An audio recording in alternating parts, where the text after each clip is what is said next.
My senior year in high school was really rough for my parents. I was one of those super busy kids. I know that's a shocker. I was a cheerleader, so I had all those games. I was in the band, and pretty much any club I could join, I joined. NHS, French club, there was some sort of traveling club.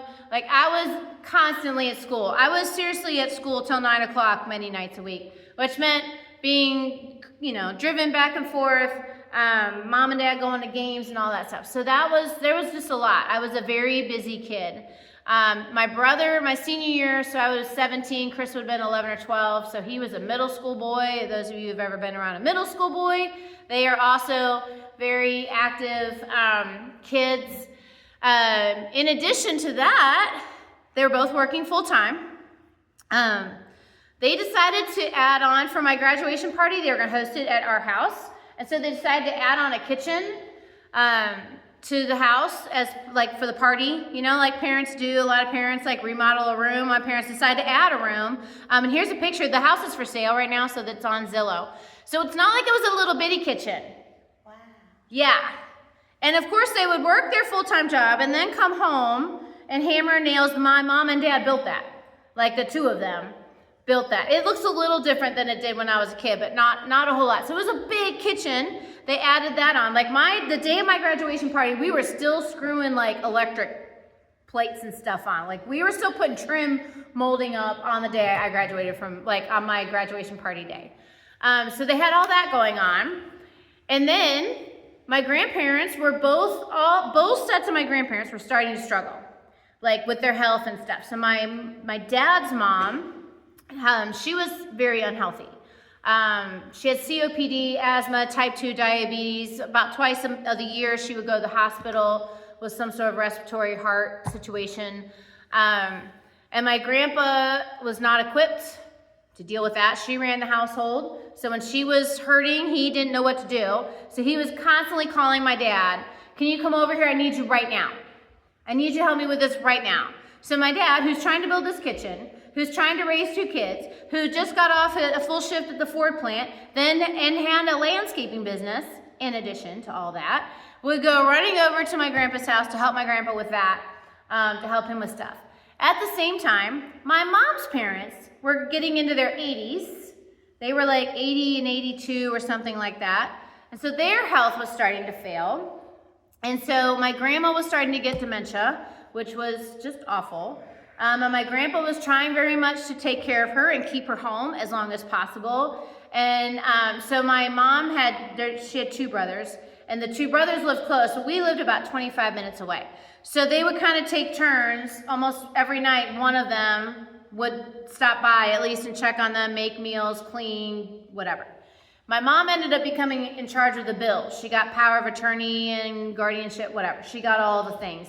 So because my grandma had taken care of the bills, so she couldn't do that anymore. So my mom took over that. So my mom was basically running two households and raising two kids, one of which was a senior. And my dad is very quick to tell you, if you ask him about my senior year, that I was a brat, that I got a pretty hefty dose of senioritis. Anytime I complain about a senior having senioritis, he just laughs because he's like, ha, ha, ha, that's what you get. I'm like, Dad, you dealt with it once. I deal with it every year. But so there was all that going on. My grandpa fell. My grandpa on my mom's side fell going out to the car and broke his leg pretty badly. So he had to come live with us for a while.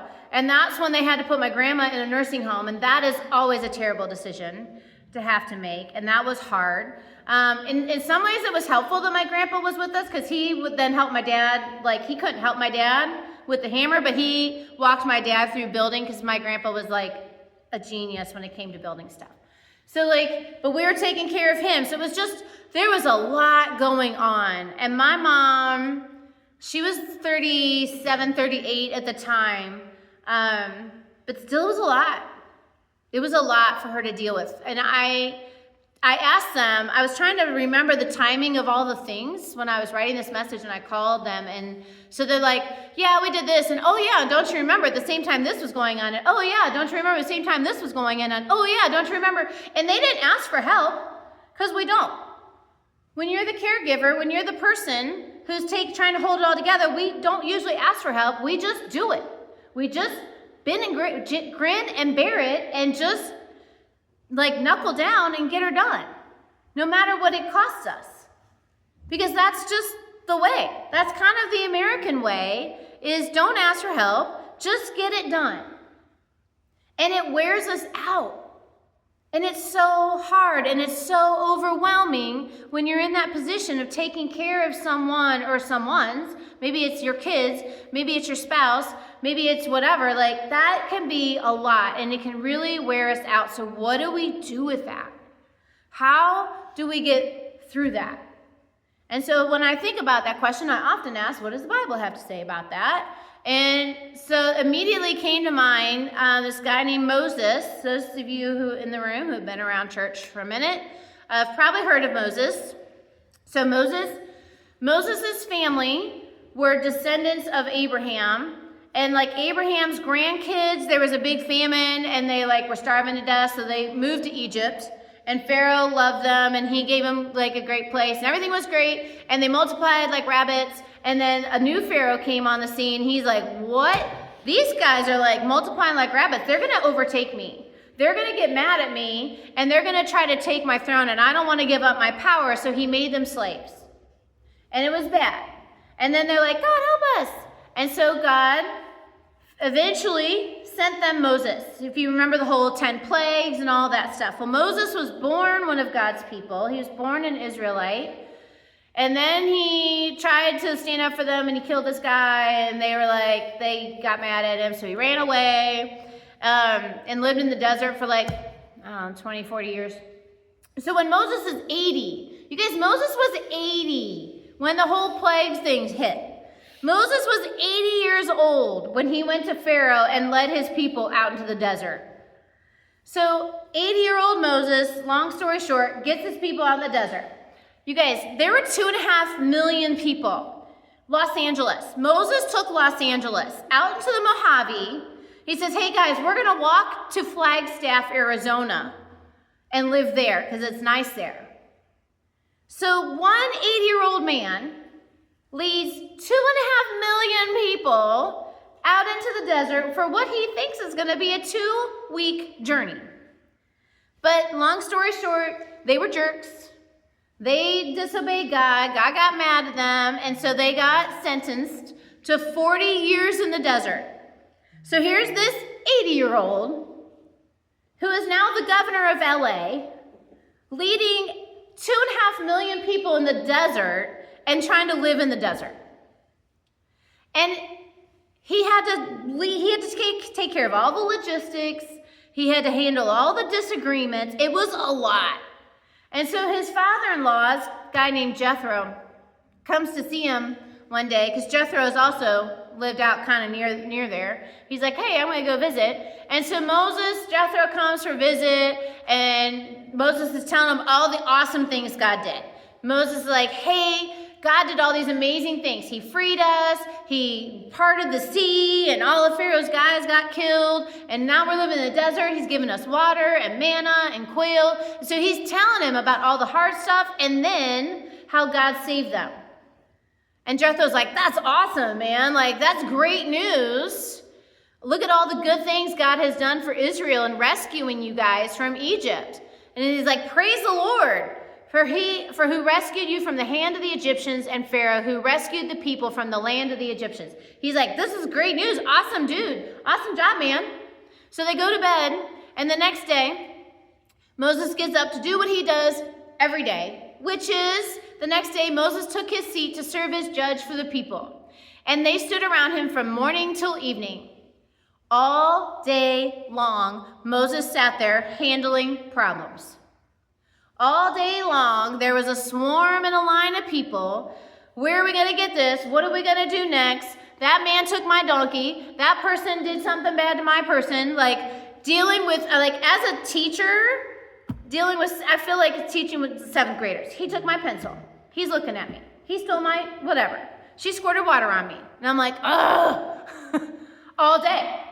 Michelle has 3 kids. She's like, I can feel for Moses right now. all day. That's all Moses did. Make decisions and be the judge for these disputes. His father saw all that Moses was doing. He's like, what is this you're doing? He's like, what are you doing, man? Why are you wearing yourself out? He's like, why are you the only one? All these people are standing around you. All these people could be helping you. You're exhausting yourself from morning till night. And Moses is like, well, the people come to me and they need to know God's will whenever they have a dispute. Whenever there's a problem, they come to me. And he's like, and then I have to decide and inform them what God says. And Moses' father-in-law is like, man, what you're doing is not good. You're doing too much, Moses. You're wearing yourself out. How are you 82-year-old Moses going to last 40 years at this rate? It's not going to happen. He's like, you and these people who come to you will only wear yourselves out. The work is too heavy. You cannot do it alone. Listen, I'm going to give you some good advice. May God be with you.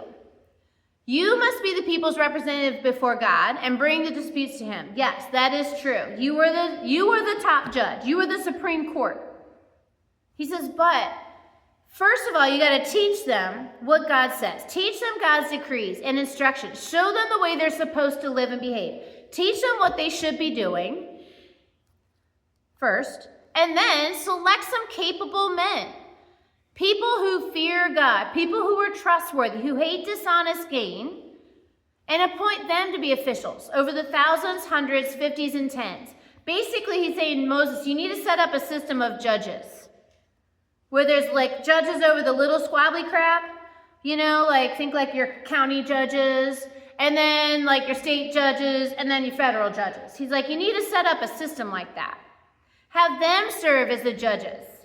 So for the people at all times, and then they just bring you the hard stuff. They can deal with all the simple piddly crap, and you are going to deal with all the big stuff. And that is going to make your load lighter because they're going to be sharing it with you. If you do this and God so commands, he's like, I'm suggesting, but you need to go talk to God and make sure that I'm not off base. Then you're going to be able to stand the strain, and the people will go home satisfied.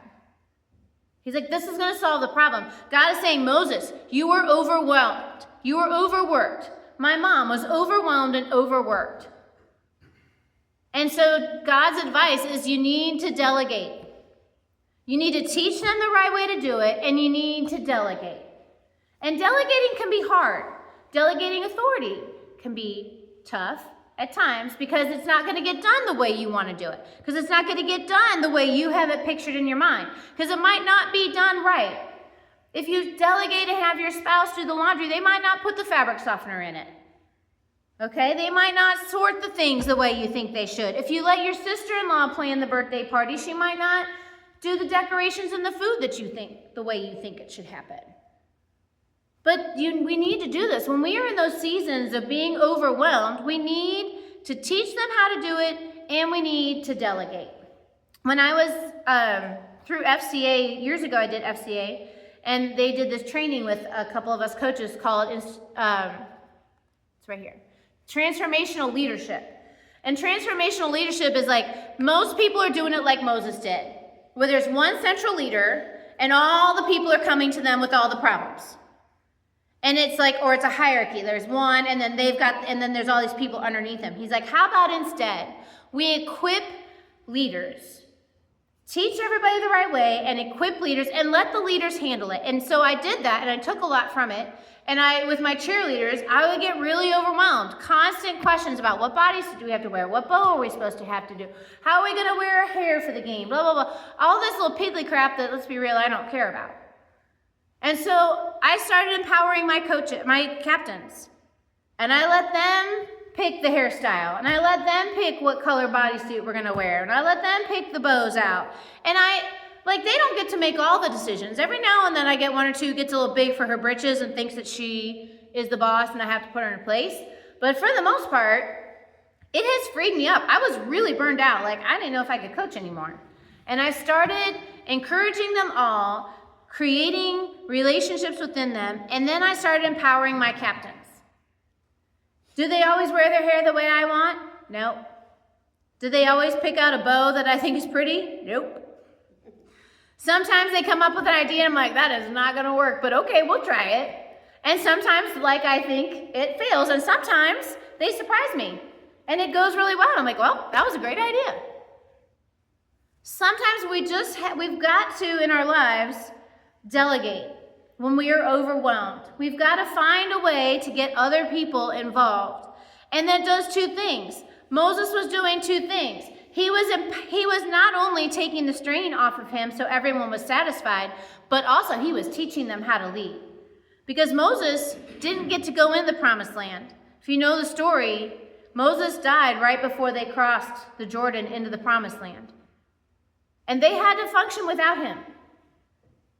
If you do everything, what's going to happen when you're gone? Will they know how to function? If you constantly are taking all the decisions you see this with companies. There's one guy who makes all the decisions. If that person dies and he's never trained up any leaders, the company falls apart. My best friend worked with a company like this. She's like, the head guy will not train anybody to do his job. And he doesn't seem to understand, and he's really getting old and has health problems. She's like, he doesn't seem to understand that if he dies, his company will dissolve because he has not trained anybody how to take it over. And he's worn out because he's making a million decisions. And he refuses to empower any of his leaders. We've got to, when we're overwhelmed like that, figure out ways to delegate and to train. So I've got some practical tips for things we can do when we are overwhelmed. One is to automate. God, if my mom had auto bill pay, that would have helped her so much. Because she was writing all the checks, not just for our house, but for my grandparents' house. The electric company, the phone company, she was paying all those bills, keeping track of all that. I don't ever write, not ever, I very rarely write a check. Everything is automated because I forget. I just make a pile over here and 2 months later I go through it. Which is, I know, not the best way, but that's just the way I do, especially when I'm busy. That pile gets big.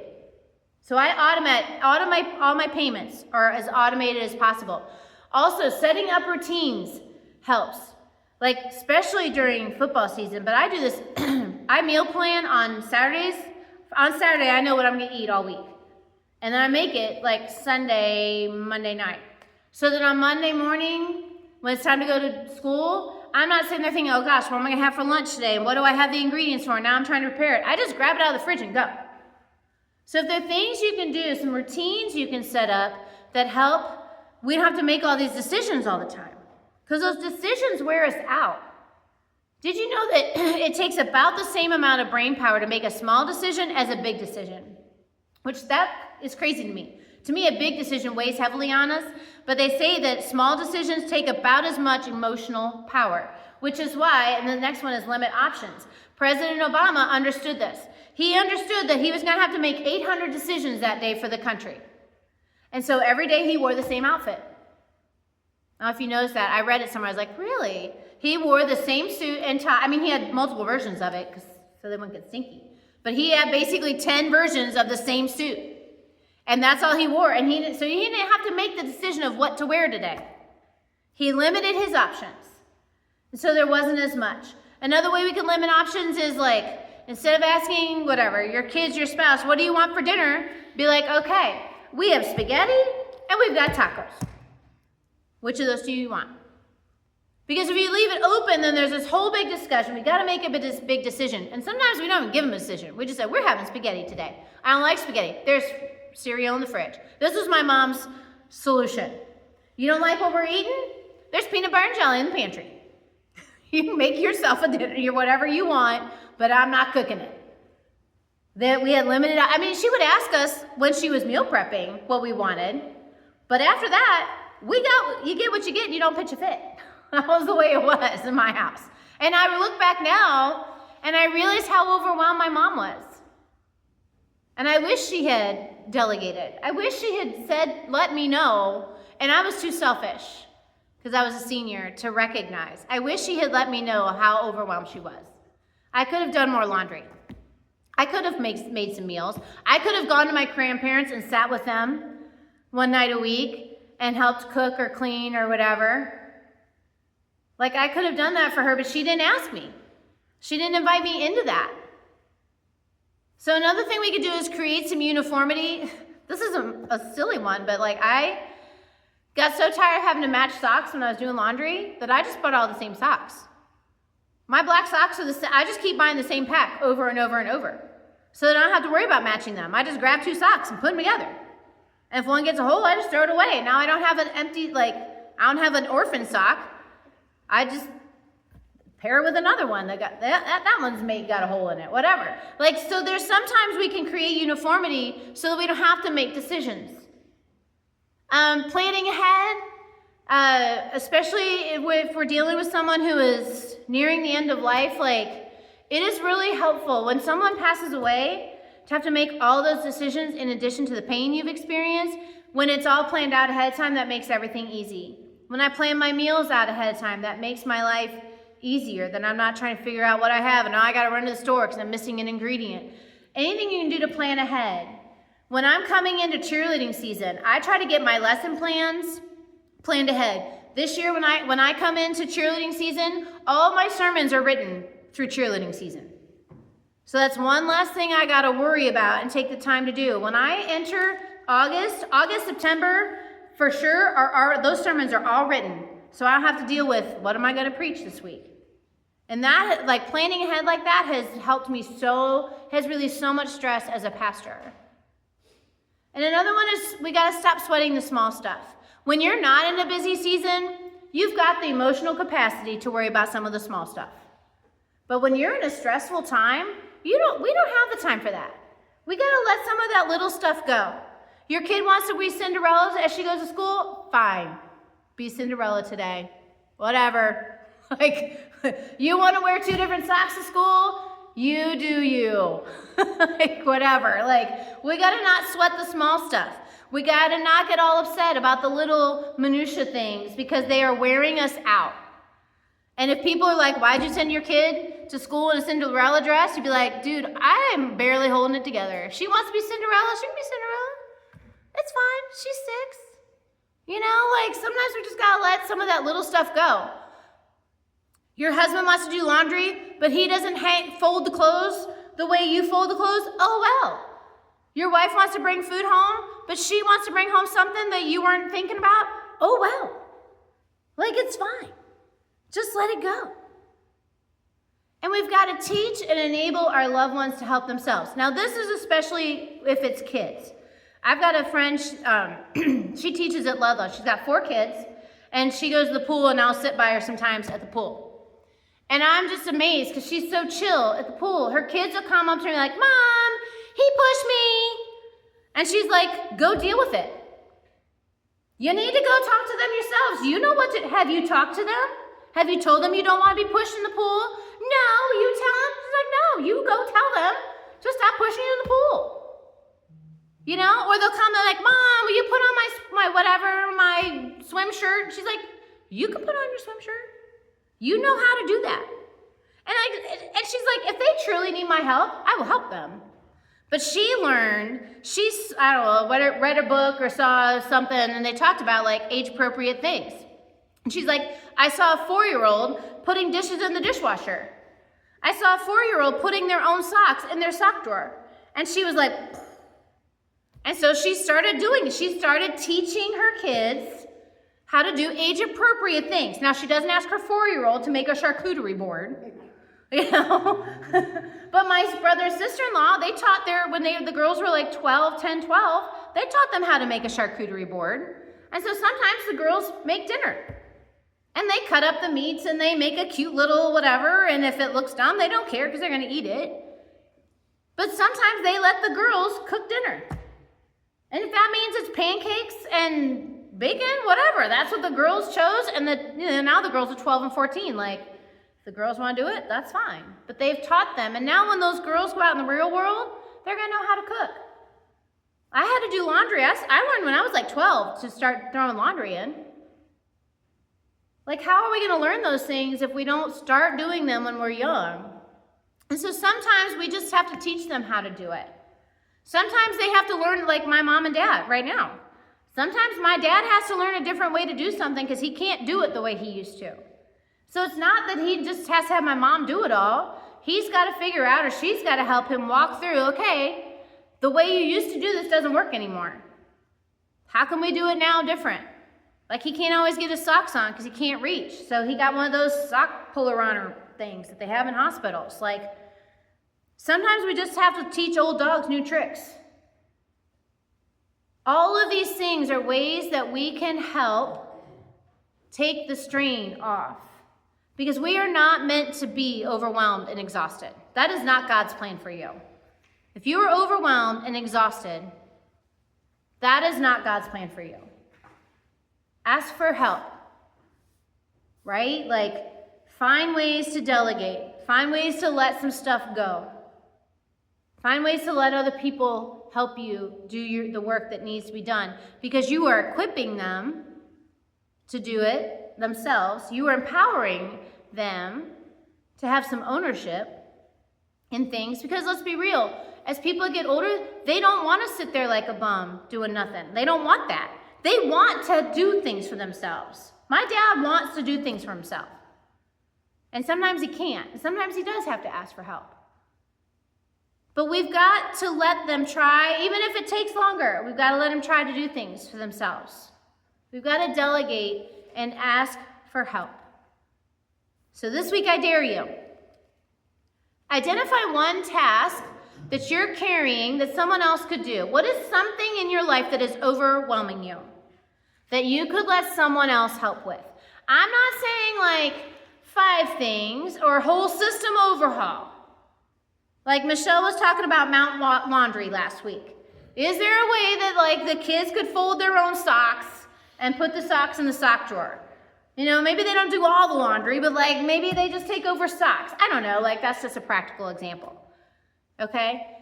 Ask, delegate, empower. Is there someone at work? Is there something at work that is overwhelming you? Is there someone else whose load is not as heavy, who you could train to help you do that thing? Ask God, where am I trying to be Superman? What areas of my life am I trying to do everything and I'm not letting anyone else in? I'm not letting anyone else help. What are some areas that maybe I should delegate? You could read the Exodus story about Moses and delegation. And to engage, have an honest conversation with someone. There are going to be people who are around you. We all have people around us who would gladly help us when we're overwhelmed. I really wish my mom would have said to me, I am really tired. I'm really overwhelmed and I need your help. Because I love my mom and I would have done that for her. But she never asked. She just grinned and bared it. So if you are in a season of being overwhelmed, tell somebody.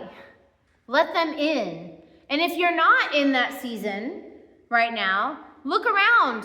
Who seems stretched thin? And ask them, instead of saying, let me know if you need something, offer. I see that you're really stretched thin. Can I bring you dinner this week?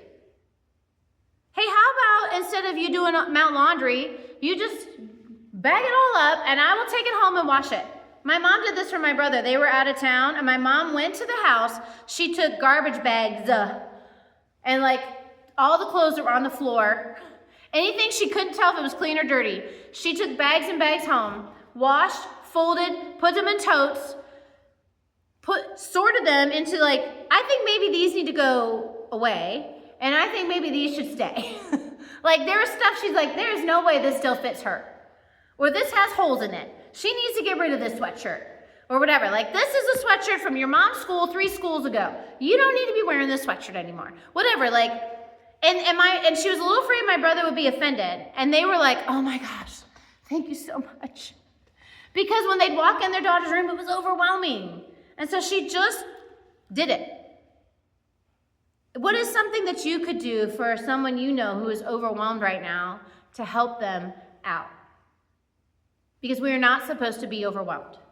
We're not supposed to live like that. God set us up in community so that we can lean on each other when times are tough. And all of God's children said, Amen.